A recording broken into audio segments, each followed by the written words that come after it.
Here's what I wish someone had told me about that first relationship after getting divorced. Hi, I'm Caroline. I'm your dating, breakup, and burnout coach, and I help people define their next chapter, whether that is moving on healthfully and more wisely, or painting a picture for your life as a single person, or helping you align to the love that you've always dreamed of. Nobody told me that the breakup of the first serious relationship I had after I was divorced would be exponentially more painful than any other breakup because of the divorce. See, what happens is, by the time you got divorced, you're pretty sick of the other person and you're really tied up in all these logistics about the separation. If you have kids, like dealing with that, and they're probably behaving in a way that is not attractive, right? They're not drawing you in, they're pushing you away because they feel rejected and they don't want to deal with what they feel like is failure. There are all sorts of reasons, but generally you're so tied up in that you're not really doing a lot of emotional processing because the practical is so right in front of you. So it's super easy to convince yourself that you're over it, that you're fine because you really shoved it aside, right?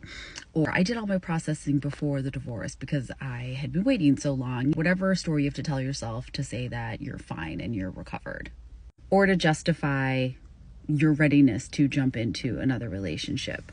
So it's really easy to go into that relationship feeling like you're comparing a lot of things, right? They did this and my ex never did that, and this is so much better and everything, because by that point your benchmark is kind of low. Like you didn't get divorced because your marriage was so good, right? So your standards are not exactly as they should be. Plus you haven't spent the time likely to really define yourself the way you should in this next chapter of your life.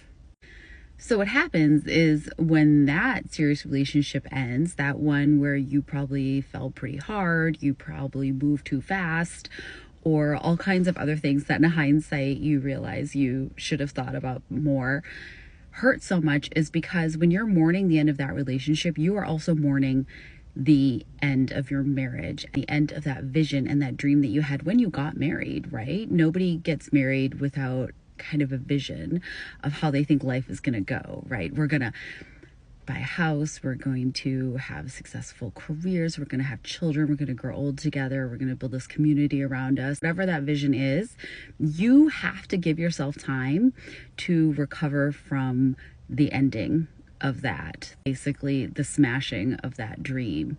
And it takes a really long time. Generally, when you get into that first relationship after your divorce, you did not take that time.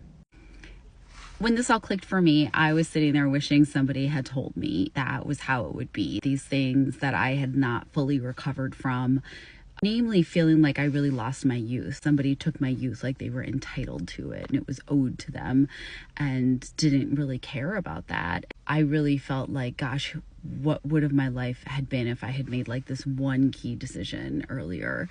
But I couldn't regret any of it because I have my daughter and she's amazing and I love her. So everything went as it should, but it didn't have to hurt that much.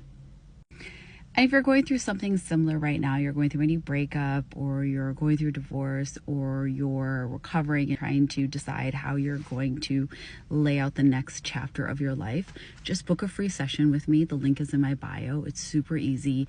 I'll help you as much as I can in that time. No pressure, but that's really my jam, is helping you create the next phase, because I did it the hard way. I did it without help, and I've helped a lot of other people do it, and I want to help you do it too.